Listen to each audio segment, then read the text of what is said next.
Hermanos míos, el Evangelio del día de hoy, tomado del capítulo 8 de San Juan, presenta una frase dicha por Jesús que es a la vez muy bella y muy misteriosa.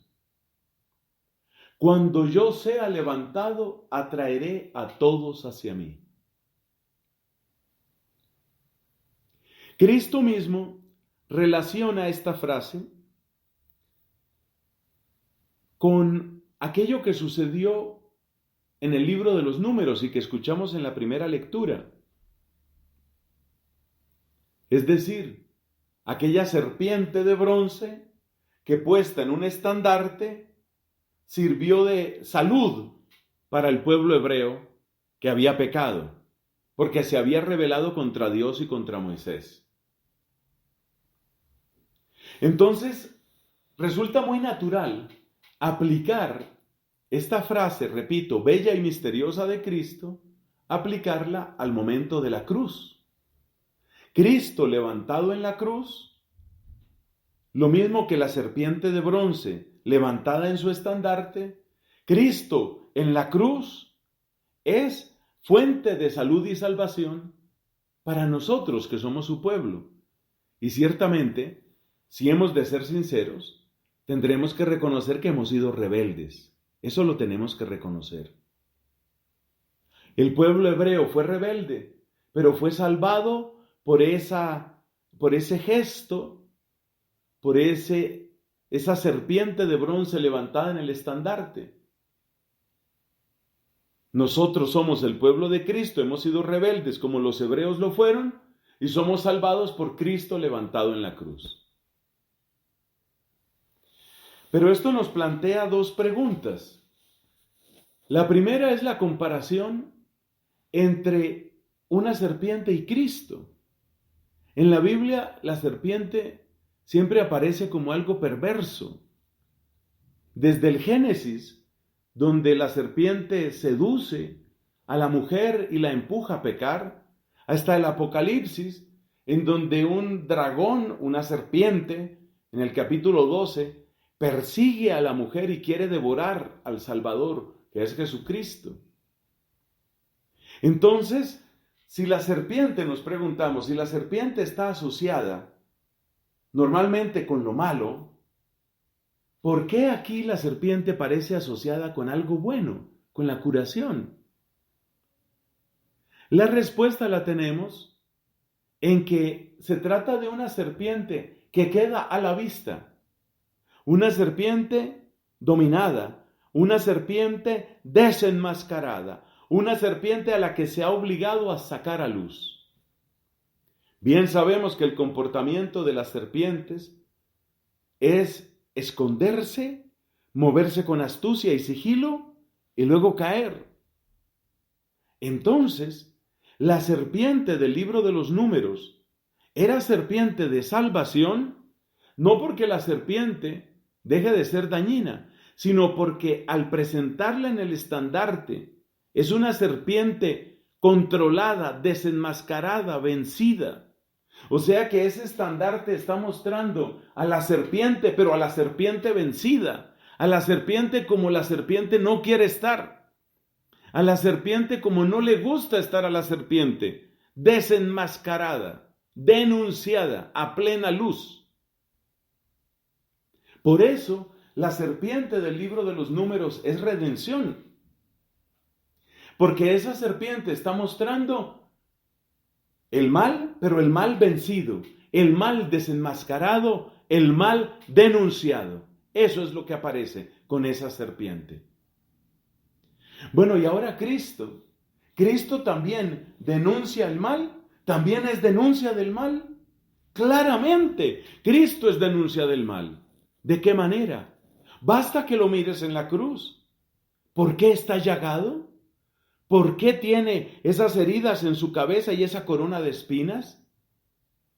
¿Por qué ha sido perforado por esos clavos? ¿Por qué? ¿Por qué? Por el pecado. Cada una de sus llagas está mostrando la gravedad repulsiva del pecado. Por eso hay una frase muy dramática que dice el apóstol San Pablo. Dice San Pablo que Dios Padre, a quien no conoció el pecado, es decir, a Cristo, lo hizo pecado. Lo hizo pecado, no lo hizo pecador. Cuidado, cuidado, no estamos diciendo eso. Pecador es el que comete pecados.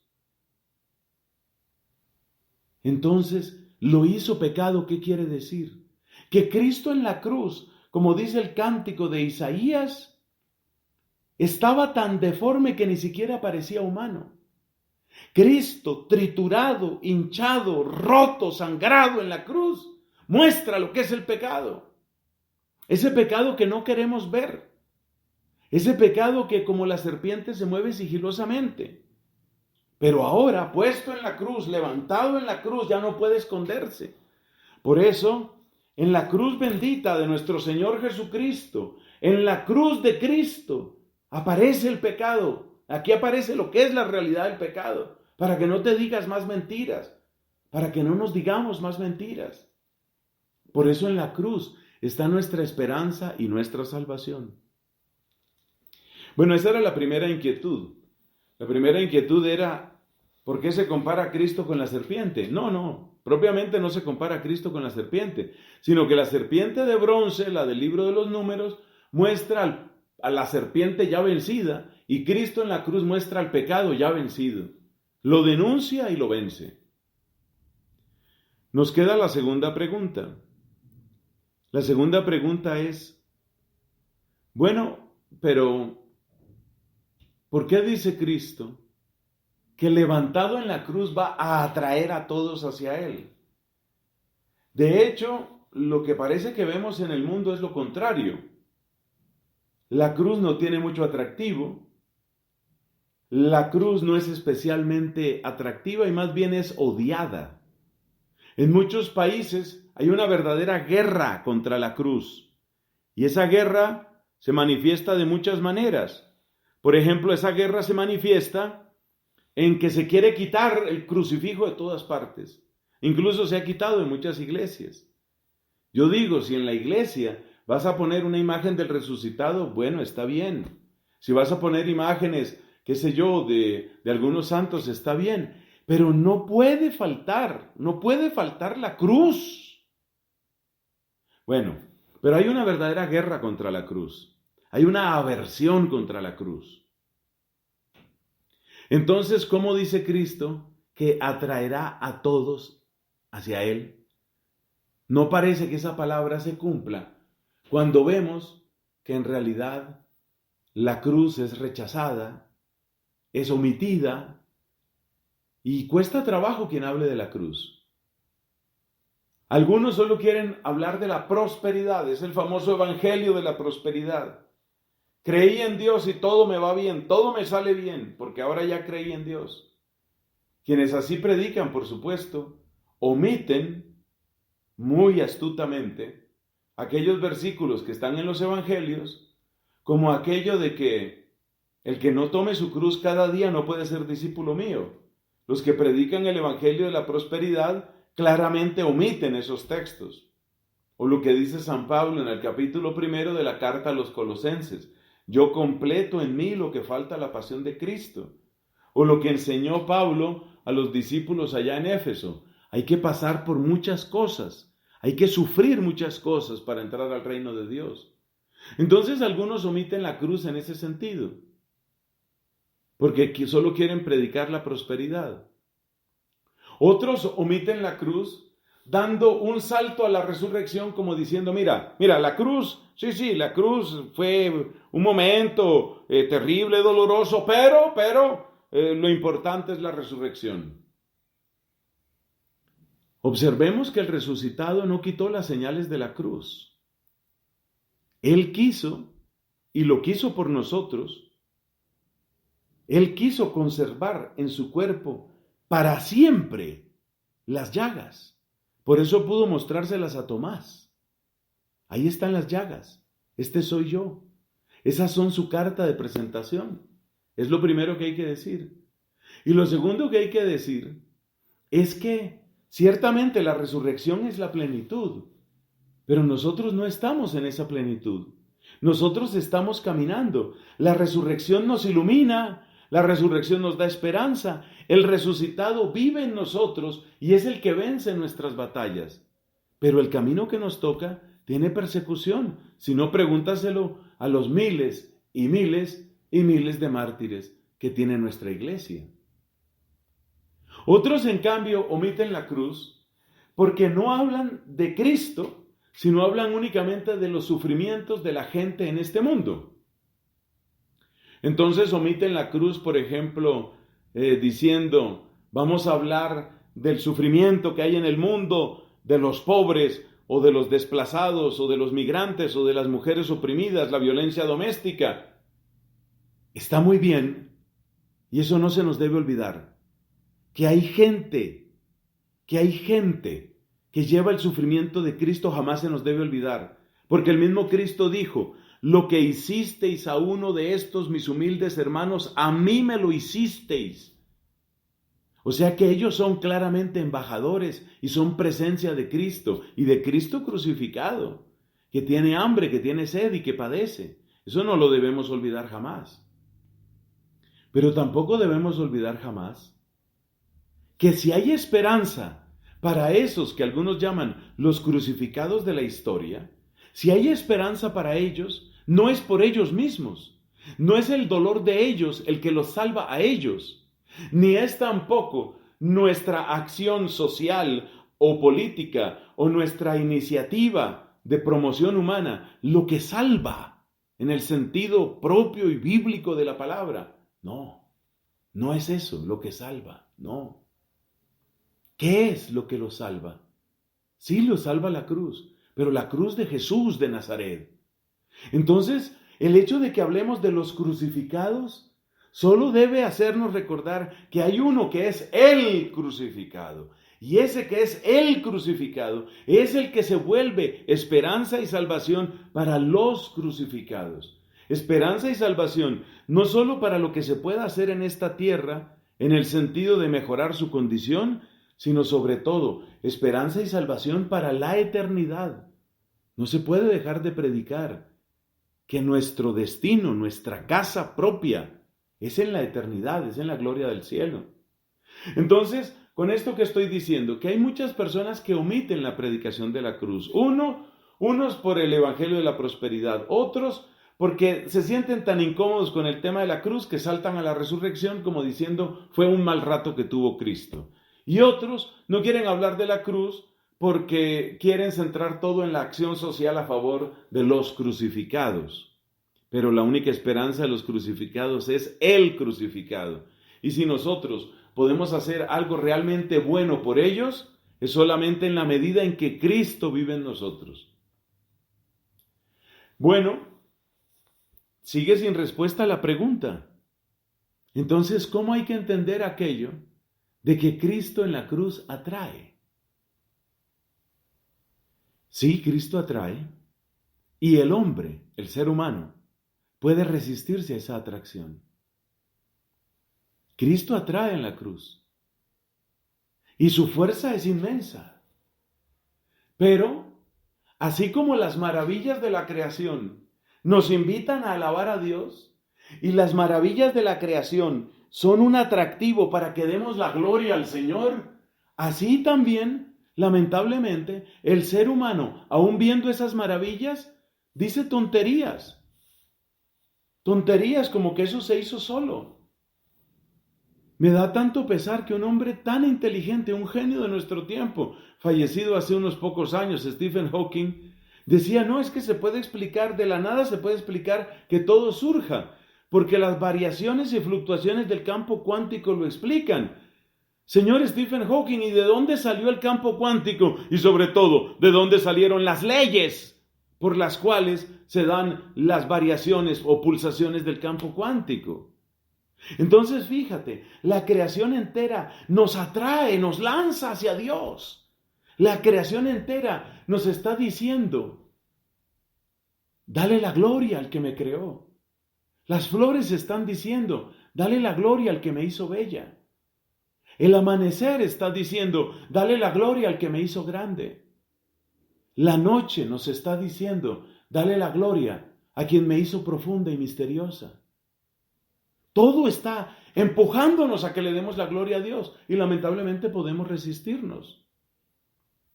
Y eso se llama el pecado. El pecado es eso, resistirse al atractivo que tiene Dios, porque Dios es atrayente, porque Dios nos atrae. Como dice hermosamente San Agustín, si buscas la verdad, Él es la verdad. Si buscas la belleza, Él es la belleza.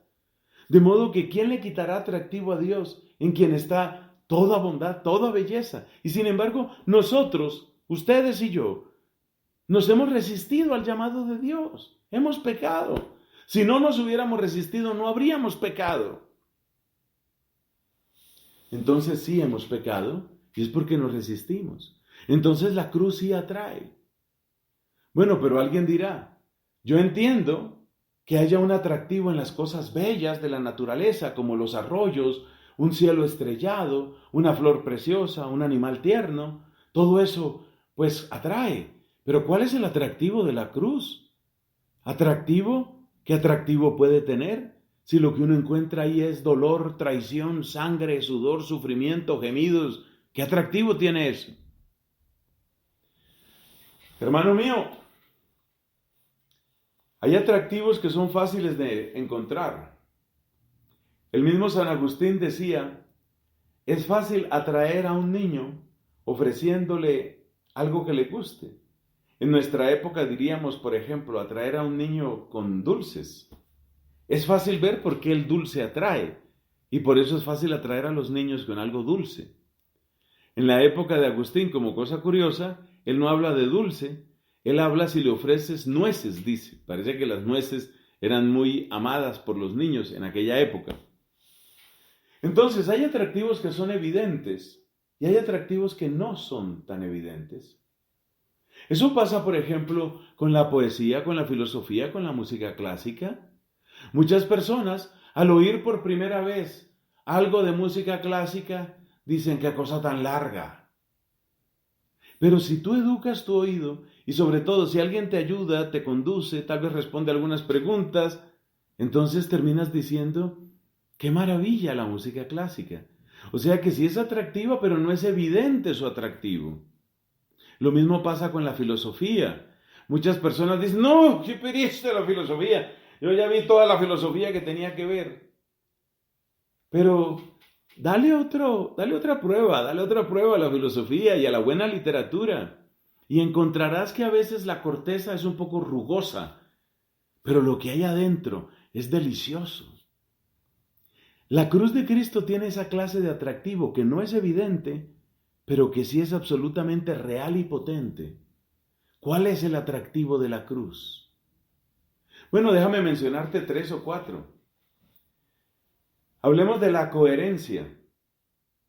Mira a Cristo en la cruz y verás que todo lo que Él predicó, Él lo vivió. Y qué pocas personas, por decir ninguna, tienen esa cualidad.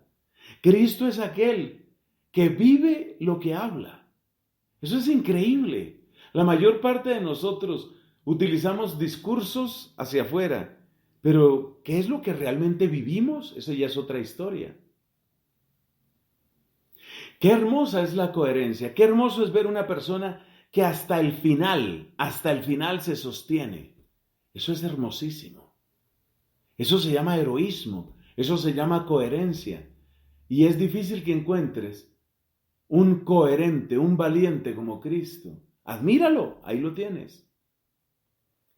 Hablemos de otra virtud, porque virtudes es lo que vamos a encontrar en la cruz. Hablemos de la compasión y la misericordia, o de la caridad.